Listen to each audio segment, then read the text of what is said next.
Zuru didi? Bongo. Bo. Waziva sei anko iwewe? Anko ndikazondosabudeka subscriber. Serious? Serious. Saka iwewe ukanzi umboitirwa something na anko nhasi. Ungada kuitirwa chii nhasi? Azvaringa angokwanisa kuita izvozvo. Serious?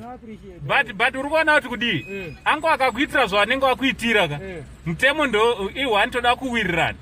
Ubva waenda kumba. Uri kuenda padeni. Utonanga padeni unoona family une mukadzi? Nevana. Vangani? 2. Serious? Serious anko. Good. Alright, rega tonoti anko wanga kuitirei. Nhasi ndasangana nemukomana abva angoziva kuti avo ndi anko. Mukomana adedzera anko. Handiti? So anko wabva wataiwa, rega tione kuti mukomana tingamuitireiwo. But ubva waenda chi? Padeni. Wabva wabaya padeni, nhasi umbozorora. Andobva makuseni uchishanda. Haiwa. Saka anko zvaari kuita ka, anko ari kumbokupawo pakagrocery mbichana. Aiwa, tinotenda. Handiti?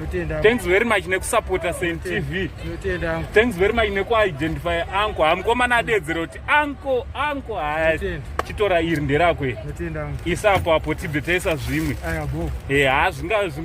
Ringangozoite 1 ibva watora futi nehuku wachona. Handiti? Ava mabasa ekungoti munhu aziva anko vari mumotikari vachitongodarika. Handiti? Kuti zvakwana.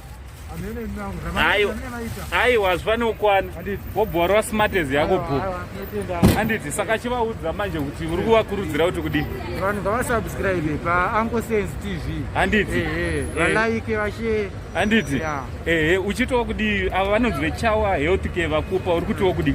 Tinotenda nezvavaita izvozvo. Handiti? Vaise training vaitiwo vamwewo. Handiti?